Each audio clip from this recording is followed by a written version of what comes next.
अस्सलाम वालेकुम मुअज़्ज़िज़ सामीन। उम्मीद करती हूँ आप सब खैरियत से होंगे। हमारी आज की कहानी का उन्वान आखिरी शब के हम सफ़र है। तो चलिए बिला ताख़ीर की अपनी कहानी का आगाज़ करते हैं। मेरा बचपन पुरसुकून माहौल में गुजरा।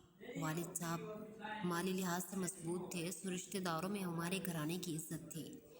अम्मी को भी ख़ानदान वाले सर आंखों पे बिठाते। सच है, दिन सदा एक से नहीं रहते।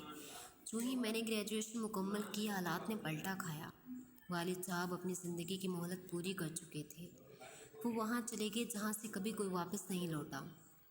मेरी मंगनी फरहान से हो चुकी थी।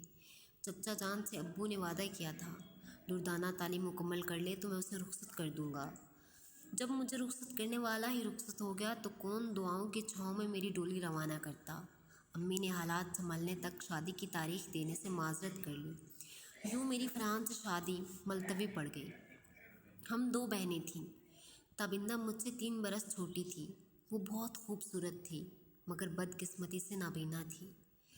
तभी हम सब उसका बहुत ख्याल रखते थे। वालिद साहब ने उसे खसूसी बच्चों के स्कूल में तालीम दिलवाई। वो मैट्रिक पास कर सकी थी कि अब्बू वफात पा गए। हमारा कोई भाई ना था। चचा ने वालिद से कहा कि दुर्दाना की शादी फरहान से करा दो, मैं आपके घर का खर्चा उठा लूँगा, उसे नौकरी की ज़रूरत नहीं रहेगी।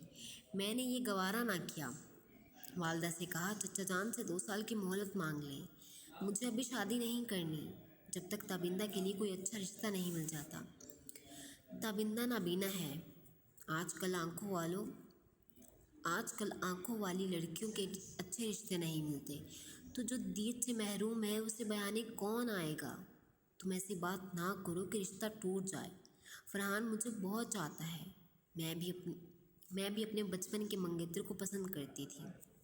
जब फरहान ने सुना कि मैं मुलाजमत पर बसित हूँ तो अफसरदा हो गया, लेकिन वालिदैन से कहा कि दुर्दाना की खुशी इसी में है, तो आप उसके जज्बात का एहतराम करें और उसे नौकरी करने की इजाज़त दे दें। लिहाजा 2 साल की मोहलत दे दी गई। एक सहेली के तवस्सुत से, जिसके वालिद आला अफसर थे, मुझे बैंक में मुलाजमत मिल गई और मैं अपने फ़राइज़ सर अंजाम देने लगी। कोशिश थी कि वालिदा और बहन को अब्बू की कमी महसूस ना होने दूँ। इन्हें पहले की तरह ज़रूरत की अशिया मैसर रहे। इन दिनों अपने प्यारों के सुख पहुँचाने के जज्बे ने मुझसे मुस्तकबिल की खुशियों भरी सोचें भी छीन ली थी। वालिदा और ताबिंदा दोनों ही बेहद गमगीन रहने लगी थीं। मैं उनके चेहरों पर फिर से वही मुस्कुराहट सजी देखना चाहती थी जो अब्बू की ज़िंदगी में उनके चेहरों की रौनक हुआ करती थी। इन्हें खुश देखने के सिवा मेरे दिल में कोई आरज़ू बाकी नहीं रही थी। दफ्तर में मेरे साथ बहुत से अच्छे लोग काम करते थे। उन्होंने काफ़ी ताउन किया, क्योंकि शुरू में दफ्तरी अमूर सर अंजाम देने में दिक्कत महसूस करती थी। सभी ने मदद की। अपने ऑफिस में हम इस तरह वक्त गुजारते थे जैसे एक ही फैमिली के फ़र्द हों। मैं उनका एहतराम करती, वो मुझे इज़्ज़त देते थे। हमारे बॉस भी बहुत अच्छे और बाअखलाक इंसान थे। अपने मातहतों का ख्याल रखते थे। किसी का कोई मसला होता मदद करने पर आमादा रहते। गर्ज इस दफ्तर की मुलाजमत मुझे इतनी रास आ गई कि अब छोड़ने का तसव्वुर भी नहीं कर सकती थी। मेरा सारा ध्यान मुलाजमत की तरफ था, जबकि फरहान का तमाम तर ध्यान मुझ पर था। वो रोज़ाना हमारे घर आ जाता, मगर मैं मसरूफ़ियत के बायस उसे वक्त ना दे पाती। वो अम्मी और ताबिंदा से बातें करके चला जाता। पहले जब वो आता, मैं खूब उसके साथ बातें करती, चाय बना कर लाती, कभी खाने के लिए कुछ न कुछ एहतमाम करती, मगर अब मेरी मजबूरी थी कि ऑफिस वक्त पर जाना होता।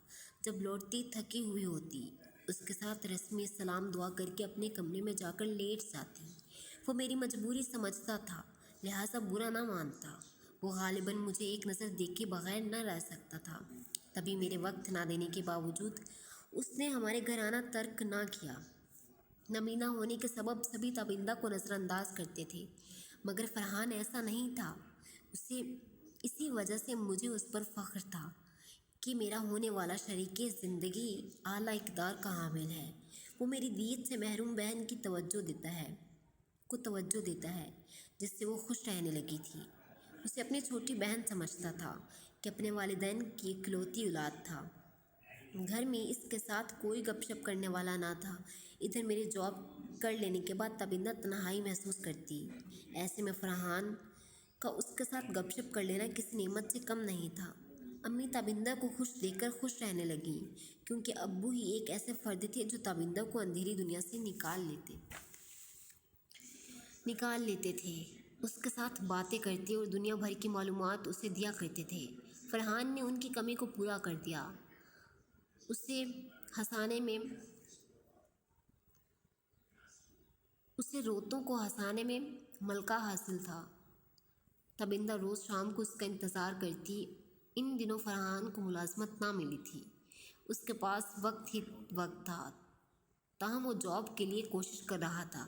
मिल आखिर कोशिश रंग लाई और उसे भी बैंक में अच्छी नौकरी मिल गई। उसने MBA किया हुआ था। फरहान की नौकरी लगी तो एक बार फिर चचा और चच्ची इसका घर आबाद करने को बेकरार हो गए।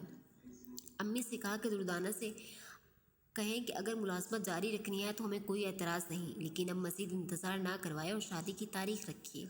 अम्मी तो दिल से यही चाहती थी, लेकिन मैं ही टेढ़ी लकीर बनी हुई थी। खुदा जाने क्यों दूरंदेशी से काम लेने की बजाय शादी के मामले में गैर संजीदा हो गई। दिल गवाही देता था कि फरहान तुम्हारा है, आज नहीं तो कल तुम्हारी शादी उसके साथ हो जाएगी। थोड़ा सा और काम कर लो, कुछ रकम जोड़ लो, बाद में जाने क्या हालात हो। नौकरी छोड़नी पड़ जाए तो इतनी अच्छी नौकरी फिर कब दोबारा मिलेगी। बुजुर्ग कहते हैं ना कि हमने धूप में बाल ऐसे ही सफ़ेद नहीं किए। वाकई वो सही कहते हैं। हम नौउम्र लोगों की कच्ची उम्रों में सोचें भी कच्ची होती है। हम क्या जाने दूरंदेशी क्या होती है। अम्मी समझा समझा कर थक गई, मगर मेरी एक ही रट थी, अम्मी जान, मैं और फरहान कहीं भागे नहीं जा रहे।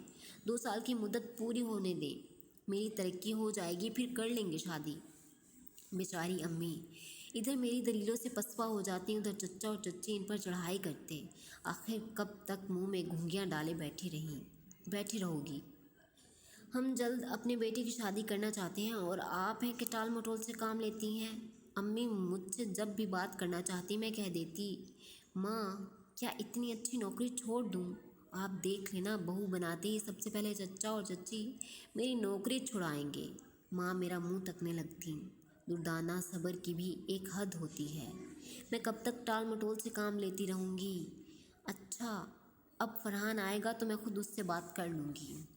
वो कई बार आया, बात ना कर सकी, कुछ ज़्यादा ही मसरूफ़ रहने लगी थी। मेरी कारकर्दगी इस कदर अच्छी थी कि मेरे इन हमाक को देख कर वो काम भी बॉस मेरे ज़िम्मे लगा देते जो दूसरों से नहीं करते थे। यूँ मैं उनकी नज़रों में रोज़ बरोज़ तौकीर पाती गई। फिर तो जैसे दुनिया से ही कट गई। ये भी भूल गई कि मेरा मंगेतर हर वक्त मेरा मुंतज़िर रहता है, मुझसे मिलने बातचीत करने को घर आता है, बग़ैर मिले बात किए चला जाता है।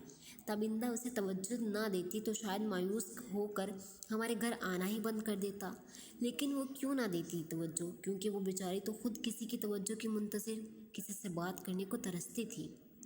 जब चचा चच्ची ने उसे कहा कि अब तुम अपनी ताई से आखिरी जवाब ले आओ, तो वो कई बार मुझसे मिलने आया, मगर उसकी मुलाकात ना हो सकी।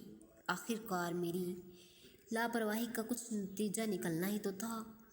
वो अरसे से आ रहा था, लेकिन मेरी उससे मुलाकात नहीं होती। इत्तेफाक से एक शाम जल्दी घर आ गई। देखा वो और ताबिंदा दुनिया से बेखबर गुफ्तगू में मसरूफ़ है। उन्हें मेरी आमद का भी एहसास ना हुआ। फरहान ने मेरी सिमत देखा ज़रूर, मगर नोटिस नहीं लिया।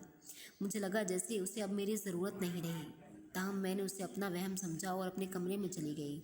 मुंह हाथ धोकर और कपड़े बदल कर आई तो उन दोनों के पास बैठ गई। दिल ने कहा, आज तो तवज्जो दे दूँ, कब से मसरूफियत का नकाब ओढ़ रखा है।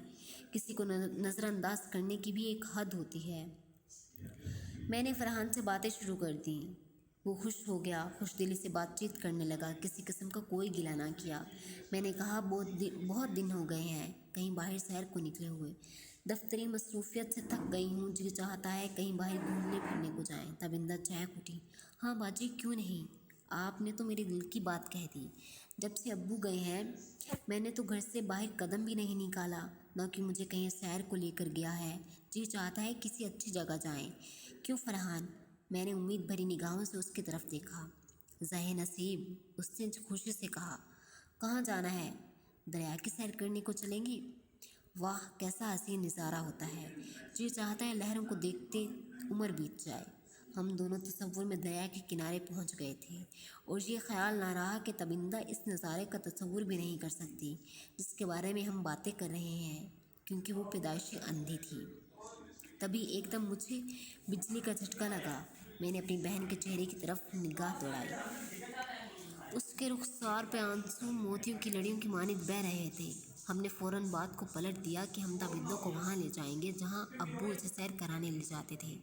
یہ ایک خوبصورت پارک تھا جہاں پھولوں کی خوشبو سے اس کی روح معطر ہو جاتی تھی اور شفاف فضا اسے تر و تازگی بخشتی تھی۔ اگلے دن فرحان ہمیں لینے آیا۔ میں ڈرائنگ روم میں تھی، اچانک ہمارے باس آ گئے۔ ہم نے ایک کاروباری وفد کو لینے ایئرپورٹ جانا تھا۔ میں ڈرائنگ روم سے باہر آئی تو فرحان نے کہا، ارے بھائی، تمہاری یہ کاروباری مہمان کب جائیں گے؟ آج تو ہم نے تبندہ کو سیر کرانے لے جانا ہے۔ سمجھ میں نہیں آ رہا کہ اسے کیا جواب دوں۔ تبھی میں نے کہا، فرحان، باس کا کام کرنا ہے اور بھی 2-4 میرے چیدہ کولیگ جا رہے ہیں، پلیز تم تبندہ کو لے کر چلے جاؤ، وہ تیار بیٹھی انتظار کر رہی ہے۔ مجھ پر اچانک مصروفیت آ پڑی ہے۔ میں نے اس سے معذرت کی اور آج میں تم لوگوں کے ساتھ نہیں جا سکوں گی۔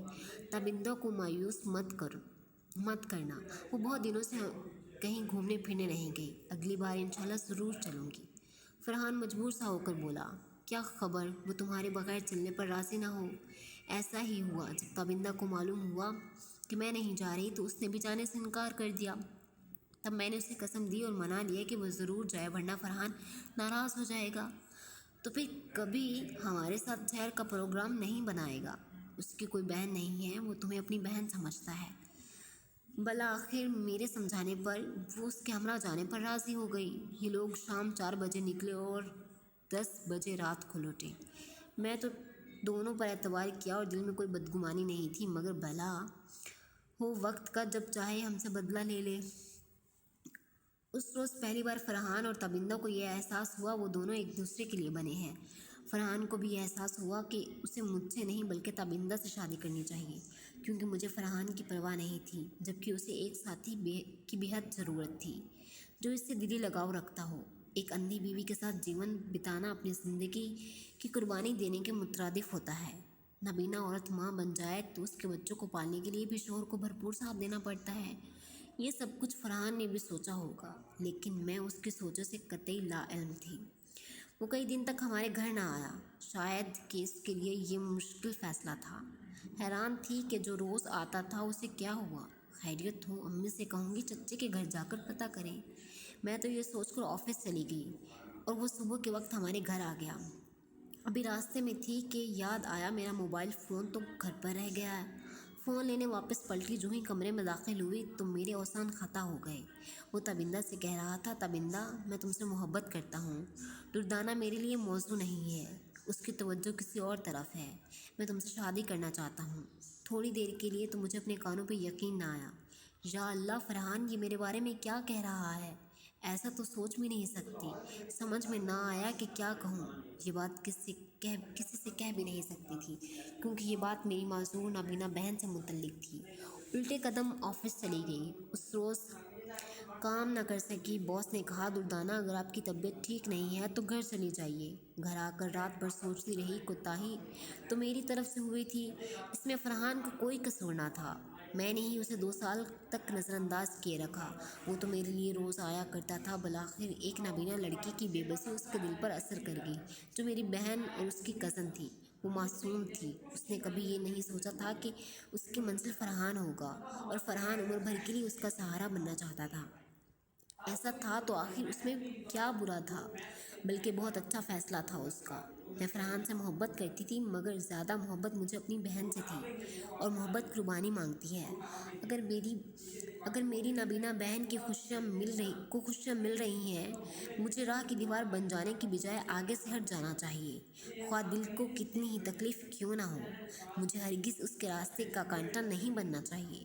جرأت کر کے فرحان سے کہہ دیا کہ میں تمہاری باتیں سن لی ہیں، مگر میں خفا نہیں، خوش ہوں۔ تم میری بہن کو سہارا دینا چاہتے ہو، تبندہ کی خاطر یہ قربانی دینے کو تیار ہوں۔ اگر وہ آنکھوں کے نور سے محروم نہ ہوتی تو شاید میں اس وقت کچھ اور سوچ رہی ہوتی، لیکن اب یہی چاہوں گی کہ تم اس کی منزل ہو۔ میں امی کو منا لوں گی، اپنے والدین کو منانا تمہارا کام ہے۔ وہ میری باتیں سن کر گمسم رہ گیا۔ شاید اسے میری باتوں پر یقین نہیں آ رہا تھا، تبھی اس کا ہاتھ اپنے ہاتھ میں لے کر تھپ تھپایا۔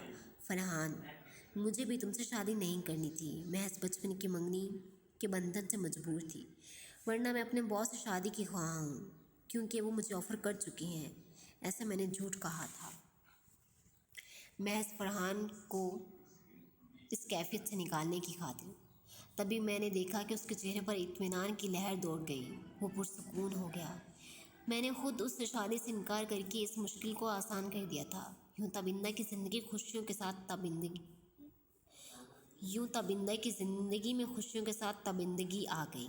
اس کی اندھیری راہوں میں فرحان کے ساتھ محبت کے اجالے بکھیرے۔